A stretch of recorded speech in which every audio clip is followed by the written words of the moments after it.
Di antara model ujub yang disebutkan Al-Ghazali adalah ujub dengan berafiliasi kepada para penguasa yang zalim dan anak buah mereka, bukan berafiliasi kepada agama dan ilmu. Ini merupakan puncak kebodohan. Ini Al-Ghazali menyindir ada sebagian orang yang ujub karena dia punya hubungan dekat dengan penguasa. Padahal penguasa tersebut zalim ya.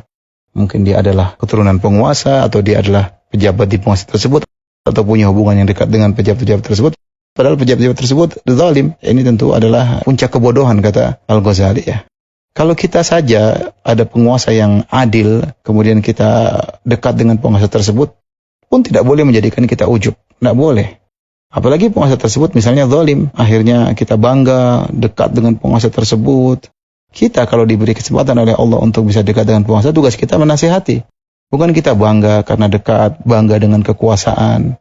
Seorang harus sadar bahwasanya kekuasaan itu adalah ujian. Makanya Nabi mengatakan tentang kepemimpinan, Nabi mengatakan, "Fa'innahu yaumal qiyamati khizyun wa nadamah." Bahwasanya kekuasaan tersebut, jabatan kalau tidak bisa dijalankan dengan baik, maka pada hari kiamat akan menjadi kehinaan dan hanya menjadi penyesalan.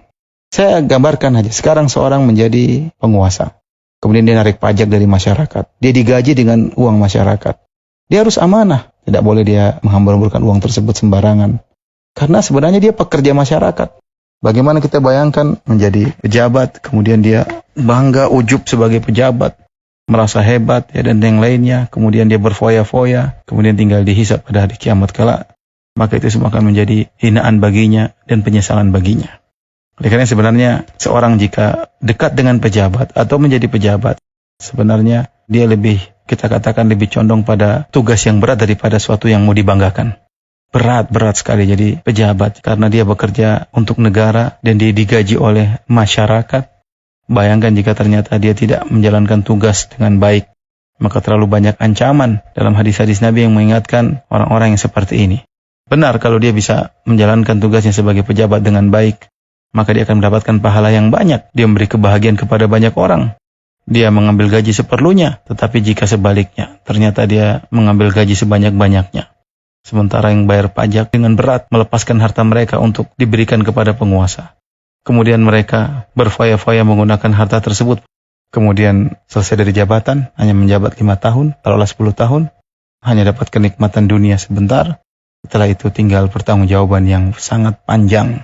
Mulai dari alam barzakh, kemudian di padang mahsyar. Kalau dia ternyata zalim, dia akan dituntut oleh masyarakat. Allahul musta'an.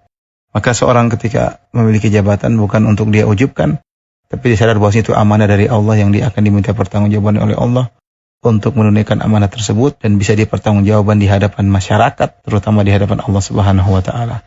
Semoga Allah menjauhkan kita dari segala bentuk ujub dan semoga Allah senantiasa menjaga keikhlasan niat kita seluruhnya. Wabillahi taufiq. Assalamualaikum warahmatullahi wabarakatuh.